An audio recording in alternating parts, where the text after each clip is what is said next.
नमस्कार, मैं हूं धर्मेंद्र। आप देख रहे हैं ऑनलाइन न्यूज इंडिया। अगर देश में कोई ऐसा अवार्ड होता जो देश के सबसे बेशर्म व्यक्ति को दिया जाता तो निश्चित तौर पर वो अवार्ड मिलता संबित पात्रा को।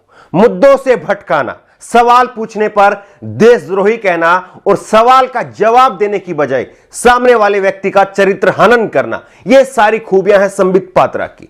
किस तरह से जवाब देने की बजाय उनके पास में कोई जवाब नहीं होता है, लेकिन जब भी आप उनको टीवी डिबेट में देखेंगे तो लगातार वो अपनी उंगली इस तरह से उठाए रखते हैं। सामने वाले जनता को जो है वो बेवकूफ बनाने का काम करते हैं, सामने वाले व्यक्ति को जो है वो बेवकूफ बनाने का काम करते हैं।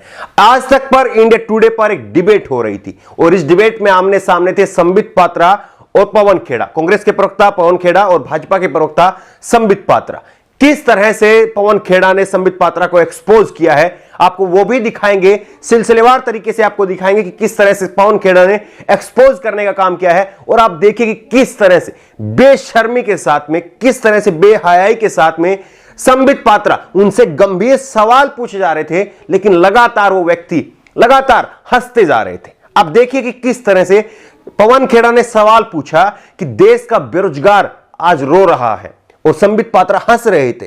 यह सवाल पूछा जा रहा था और दूसरी खिड़की में आप देखेंगे कि वो हंस रहे थे। उन्होंने कहा कि किसानों के ऊपर लाठियां मारी जा रही हैं, लेकिन संबित पात्रा हंस रहे थे।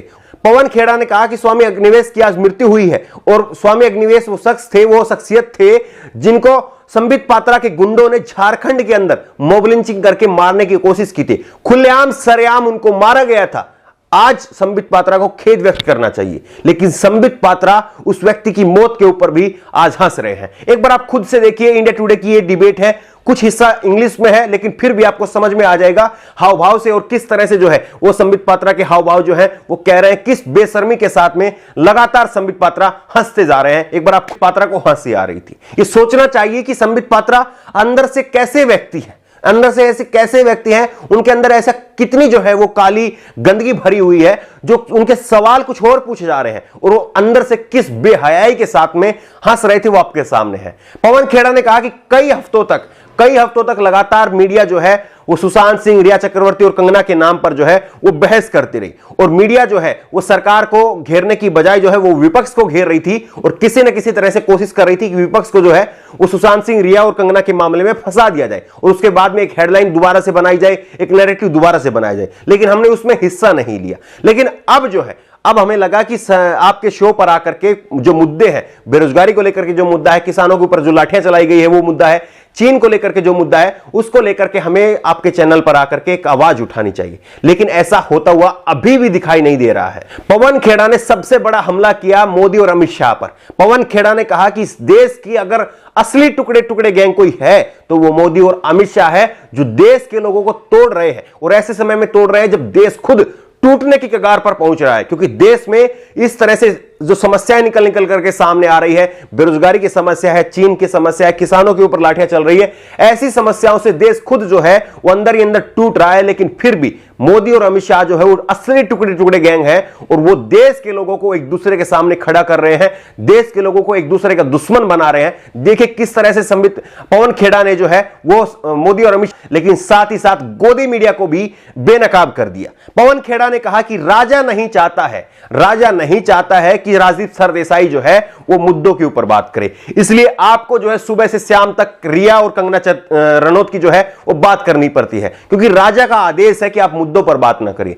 राजा का आदेश है कि आप बेरोजगारी के ऊपर बात मत करिए, आप चीन की मक्कारी के ऊपर बात मत करिए, आप किसानों के ऊपर लाठियां भाजी जा रही है उस पर बात मत करिए, महंगाई के ऊपर बात मत करिए, क्योंकि राजा का आदेश है। किस तरह से गोदी मीडिया को आईना दिखाया है पवन।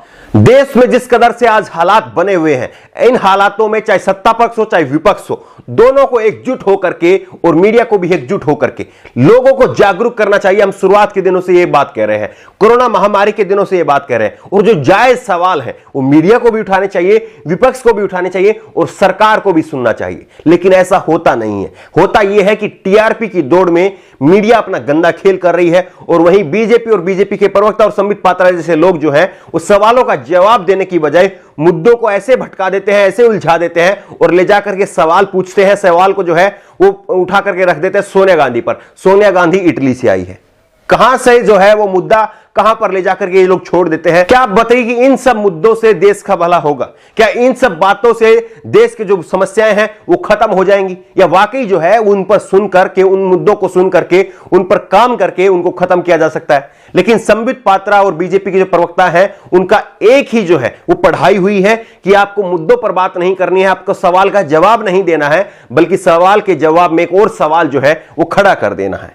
क्या इसी तरह से सवाल के जवाब में सवाल खड़ा करना यही एक प्रवक्ता का धर्म होता है? या प्रवक्ता का धर्म यह होता है कि वो सरकार की सही नीति क्या है, सरकार तक विपक्ष की बात जो है वो पहुंचाने का काम करे, जनता की बात सरकार तक पहुंचाने का काम करे, यह होता है प्रवक्ता का काम। लेकिन जिस तरह से प्रवक्तागिरी संबित पात्रा कर रहे हैं उसमें 1% जो है वो प्रवक्ता नजर नहीं आता है, बल्कि वो लगता है कि पूरी तरह से बेशर्मी का जो है एक पुलिंदा है, बेशर्मी का एक पुलिंदा है जो आए दिन जो है वो इसी तरह से जो है वो डिबेट करते हैं। आपको यह भी मालूम होगा, हमने आपको यह भी खबर दिखाई थी और आप जानते हैं कि किस तरह से उन्हीं के एक पैनलिस्ट राजीव त्यागी जो कांग्रेस के प्रवक्ता थे, एक लाइव डिबेट के दौरान उस शख्स की मौत हो जाती है, संबित पात्रा की वजह से मौत हो जाती है। लेकिन संबित पात्रा के व्यवहार में जरा सा तिल भर भी जो है वो बदलाव नहीं आया है और वो आज भी इसी बेशर्मी के साथ में जो है वो पेश आते हैं और इसी बेशर्मी के साथ में दूसरे पैनलिस्ट का चरित्र हनन करते हैं। क्या ये जायज है? क्या जिस तरह की फसल जो है वो संबित पात्रा आज बो रहे हैं,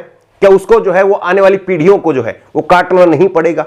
ये सारे वो सवाल हैं जो संबित पात्रा को, बीजेपी को देखने चाहिए और जनता को जो है वो पूछने चाहिए कि जनता ऐसे प्रवक्ताओं की डिबेट को क्यों देखती है, क्यों नहीं ऐसी गोदी मीडिया को जनता बाइकआउट करती है। इस खबर को लेकर के आपकी जो भी राय हो नीचे कमेंट बॉक्स में अपनी राय जरूर दें और इसी तरह की तमाम खबरों के लिए ऑनलाइन न्यूज इंडिया को सब्सक्राइब करें। धन्यवाद। इस खबर को अभी लाइक करें, शेयर करें और ऑनलाइन न्यूज इंडिया की सभी खबरें अपने मोबाइल फोन पर सबसे पहले देखने के लिए अभी चैनल को सब्सक्राइब करें और घंटी जरूर दबाएं।